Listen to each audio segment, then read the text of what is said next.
sommaire de ce journal, nous nous rendrons à Agnibilokro où l'on enregistre de nombreux accidents de moto dus à l'absence de feux tricolores dans la ville.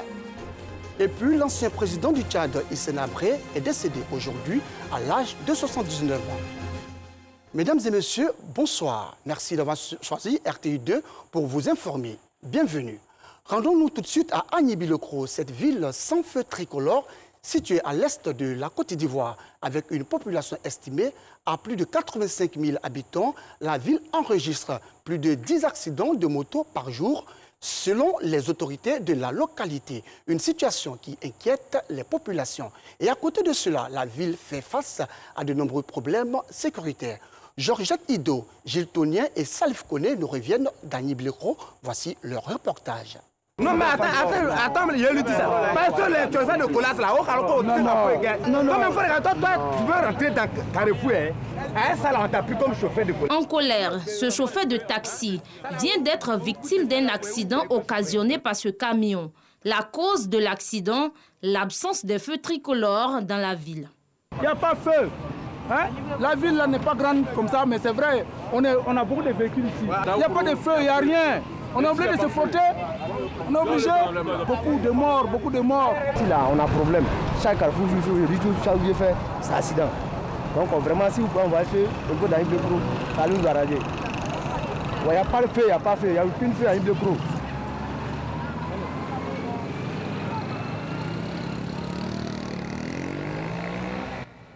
Avec une population estimée à plus de 85 000 habitants, la ville d'Agnibilokro, située à l'est de la Côte d'Ivoire, dans la région de l'Indénié Djoablin, n'a jamais bénéficié de feux tricolores. Une situation qui crée beaucoup de désagréments aux usagers de la route. Depuis Agnibilokro a été créé depuis 1987. Il n'y a jamais de feux tricolores. S'il y a les feux à Agnibilokro, ça nous arrange beaucoup. Parce que les motocyclistes sont trop mauvais ici et ils tuent les gens beaucoup. Surtout les tristiques. Chaque jour, il y a accident. Tous les carrefours. Et le plus problème même là, c'est le carrefour là. Les gens ne respectent pas le carrefour parce qu'il n'y a pas feu.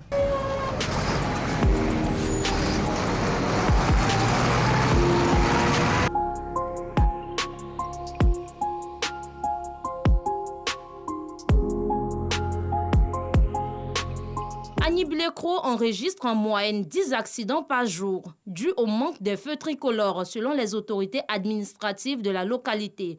Une situation qui interpelle plus d'un. Pour le maire de la commune, des projets d'installation des feux tricolores à tous les grands carrefours sont en cours. Ceux-ci ont vu de réduire les accidents et faciliter la fluidité routière. Le gouvernement a augmenté donc notre budget au niveau donc de la subvention concernant l'investissement. Et tout cela, nous allons ressasser pour que très bientôt, nous puissions donc doter 3 carrefours ici de feux tricolores. Outre le manque de feux tricolores, la ville est aussi confrontée à des problèmes sécuritaires. Entre autres, le vol de motos selon le préfet du département d'Agnibilokro, qui entend renforcer la sécurité. Il y a des voleurs qui se sont spécialisés dans le vol de motos.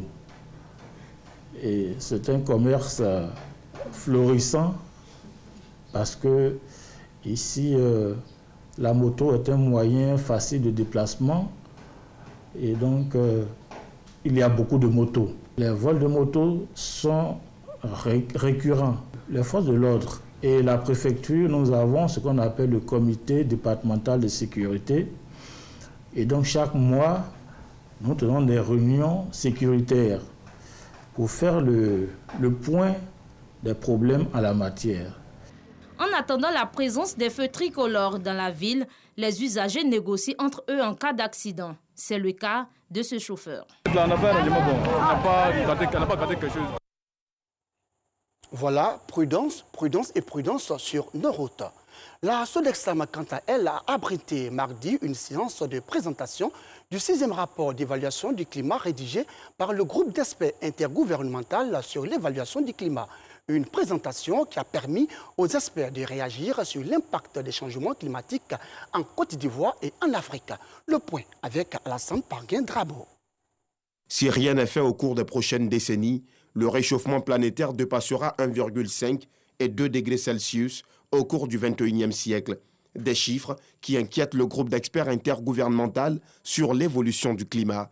Lors de cette conférence de presse tenue à la Sodexam, ces experts ont présenté le 6e rapport d'évaluation du climat et évoqué ses impacts pour la Côte d'Ivoire. Les études ont montré que au niveau de la Côte d'Ivoire, la température a augmenté de 0,8 degrés sur une trentaine d'années, avec un pic en 1,3 degrés en 2010. Cela a une conséquence énorme sur les impacts du changement climatique sur la Côte d'Ivoire, sur les infrastructures, sur l'agriculture, sur tout le secteur économique. Le 6e rapport d'évaluation du climat du GIEC, groupe d'experts intergouvernemental sur l'évolution du climat, était aussi pour le directeur de la météorologie nationale et ses pairs l'occasion de faire des recommandations à la Côte d'Ivoire. Il est important que les mesures d'adaptation à prendre par la communauté, c'est vraiment de pouvoir reboiser, de pouvoir maintenir le niveau de CO2 au niveau actuel pour diminuer. Pour cela, il faut des actions de mise en place de puits carbone, le reboisement, mais ne pas couper les arbres, essayer de pouvoir améliorer le couvert végétal au niveau national, ce qui va permettre de pouvoir capter le CO2 émis par les industriels, par les populations et maintenir ainsi le niveau climatique de la Côte d'Ivoire à un niveau qui pourrait empêcher d'avoir des conséquences dévastatrices. Selon les experts, le dioxyde de carbone, CO2, est le principal moteur du changement climatique. S'il est vrai que divers polluants atmosphériques et gaz à effet de serre impactent négativement sur le climat, il est tout aussi avéré que les actions de l'homme peuvent déterminer l'évolution du climat et donc l'avenir de la planète. Ce rapport est aussi une invitation à adopter de bons comportements pour la sauvegarde de la planète. Et puis, un centre de formation de football de la commune d'Adjamé reçoit des équipements sportifs composés de jeux de maillot, de ballons de football, des chronomètres et des protèges tibia. Un don du promoteur culturel international José Tiré, fils de la commune. Objectif, apporter son appui à ce centre de formation qui rencontre d'énormes difficultés. Le reportage de Nousangaré, commenté par Alassane Grabo.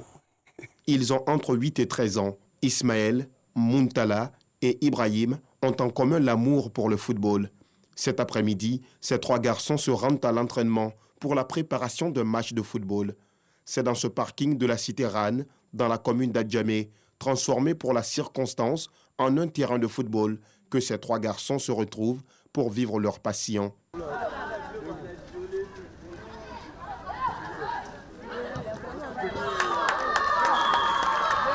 On a des problèmes, on n'a pas beaucoup de maillots, on n'a pas des paires de marques, on n'a pas des bas. On s'est debout comme ça pour venir à l'entraînement. Le maillot que je porte, ça fait plus d'1 an. Aire de jeu inadéquat, manque d'équipement sportif, des difficultés que vit leur entraîneur, Souleymane Valibalo, depuis plus d'une décennie. Moi, c'est une passion pour moi, le sport. Donc je prends le temps d'occuper la jeunesse, les enfants du quartier. Tout le monde veut jouer au foot. C'est pas facile, tout le monde vient, je veux jouer. Donc ça veut que moi, vraiment, ça devient une charge. Ça devient une charge pour moi, puisque à tout moment, je n'ai pas aussi les moyens qu'il faut. J'essaie de faire avec, sinon vraiment c'est difficile. Il faut donc apporter un appui à ce centre de formation qui a contribué à l'encadrement de nombreux jeunes, dont l'international footballeur Amad Diallo. C'est tout le sens du don en équipement du promoteur culturel José Touré, fils de la commune d'Adjamé. Quand je regarde l'autre côté où je vis aux États-Unis, les enfants ont des espaces verts et puis les enfants essayent de progresser dans tout ce qu'ils veulent faire. Et nous encore, à Djamé, on n'a pas d'espace pour pouvoir vraiment faire sortir des génies. Pour moi, je suis venu avec quelques dons pour pouvoir soutenir ces enfants-là du quartier. Puisqu'on m'apprend que le jeune Amad est sorti de ce quartier. Donc s'il faut encore en créer d'autres Amad, il faut leur donner les conditions pour pouvoir travailler. Donc c'est une première, mais je vais continuer à aider ces jeunes-là parce que pour moi, c'est un exemple. C'est mieux que les laisser aller dans la rue. Une initiative soutenue par Mamadou Ahmed Traoré, président de l'association des centres de formation d'Adjamé, Plateau et Atekoubé. C'est une belle action. Quand j'ai reçu l'appel pour dire qu'il venait soutenir ces gamins-là, j'ai dit voilà, c'est un ouf. Parce que ça, Ça peut changer la vie de ces gamins-là. Ce centre de formation qui existe depuis une vingtaine d'années compte en son sein 64 pensionnaires. Des pensionnaires qui souhaitent voir renforcer leurs besoins en équipement sportif pour vivre pleinement de leur art, le football. Restons dans le milieu du football pour parler de l'Assemblée générale élective de l'ASEC Mimosa. Pas de surprise à l'occasion donc de cette Assemblée générale élective qui s'est déroulée ce dimanche 21 août à la Bourse de travail de Treichville. Maître Roger Ouigné a été porté à nouveau à la tête du club pour 5 nouvelles années. Sa priorité sera de bâtir le centre d'entraînement Boro Baka de Benjerville. Patrick Dadier a suivi pour nous cette Assemblée générale élective. Voici son compte rendu.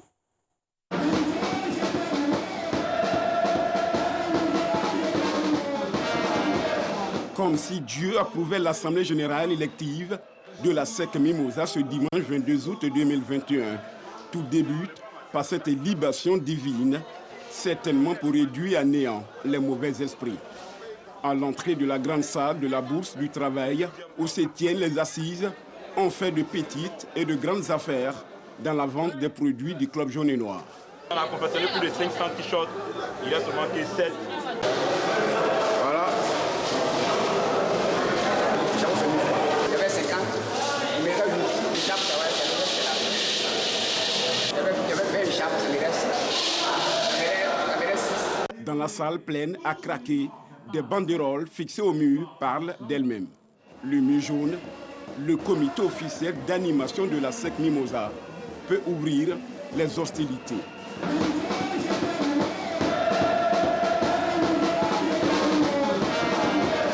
Une fois l'exposé du comité sortant achevé, l'Assemblée lui accorde son quitus, bilan moral et financier. Rien à signaler. Pour le renouvellement des instances du conseil d'administration, c'est par acclamation que Maître Roger Ouigné et son équipe sont reconduits pour un nouveau mandat de 5 ans. Ça fait 32 ans, vous me renouvelez de confiance encore pour 5 ans. Mais vous savez, dans une famille, le chef de famille est là. Nous ne sommes pas dans un État où il y a le suffrage universel, où on peut critiquer les nombres de mandats. Nous sommes à la SEC Mimosa, une association libre, où mandat limité, c'est comme dans une famille, le père de famille, on prie tous les jours pour qu'il reste vivant. Et tant qu'il est vivant, il est le chef de famille.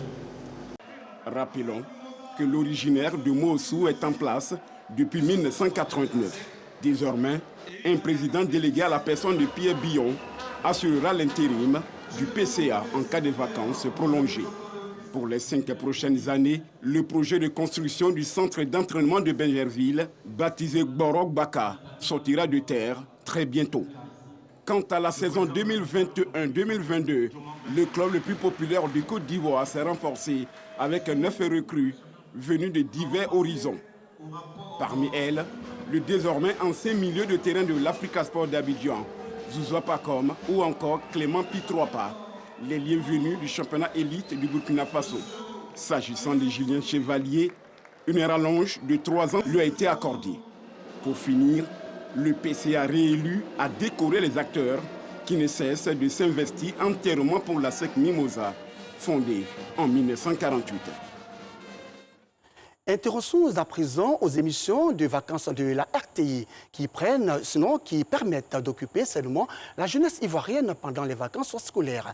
La première manche éliminatoire de Variétoscope s'est tenue le samedi 21 août dernier au Parc des Sports de Treichville et 5 groupes étaient en compétition. Nos reporters Nousangaré et Anissette Conan nous décrivent l'ambiance qui a régné du côté de Treichville. Après une année de silence due à la crise de la Covid-19, l'heure est venue de démarrer l'émission de danse et de culture générale Variétoscope. Cette année, c'est le Parc des Sports de Treichville qui abrite l'édition 2021. Nous sommes à la première manche. Pour avoir accès à la salle, il faut d'abord passer par un contrôle. Les spectateurs viennent de tous les 4 coins du monde. Je veux voir le spectacle avec le danseur. Je suis une danseuse aussi. Je suis une élève de Serge Kofi. Pour la réussite, l'équipe technique de production de la RTI Radio-Diffusion Télévision Ivoirienne est à la tâche. Je demande est-ce qu'ils sont prêts?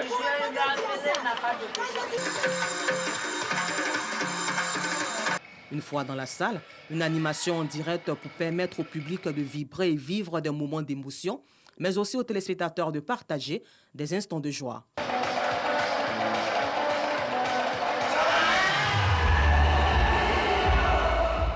Dans les coulisses, du côté des groupes, on s'active. Dernière répétition, déguisement, mais aussi dernière retouche de maquillage, sans oublier la prière. Variétoscope, c'est ça, c'est dans le stress que les belles choses. Voilà, Variétoscope, c'est ça. Il faut, quand tu es dans le stress, au fait, on n'est jamais prêt à Variétoscope. C'est ça, Variétoscope, on n'est jamais prêt et c'est comme ça. Je suis à Variétoscope depuis aujourd'hui, ça fait 32 ans.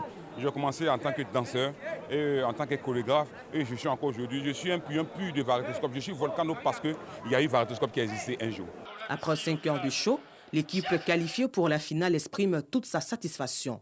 C'est un sentiment de joie qui anime tous les visages. Vous savez, on a un maire dynamique. Il a mis la culture au devant de ses actions. On part en finale et on a de fortes chances de remporter cette coupe-là pour aller à Oumé cette année. Rendez-vous est donc pris samedi prochain 14h au Parc des Sports pour la seconde manche de Variétoscope, concours culturel consacré à la jeunesse avec 5 groupes en compétition. Comme annoncé dans les titres, l'ancien président du Tchad, Hissène Habré, est décédé à l'âge de 79 ans. Il avait été hospitalisé fin août à Dakar, au Sénégal, où il purgeait sa peine de prison à perpétuité après avoir contracté la Covid-19. Il a dirigé le pays de 1982 à 1990 et était en exil à Dakar, au Sénégal.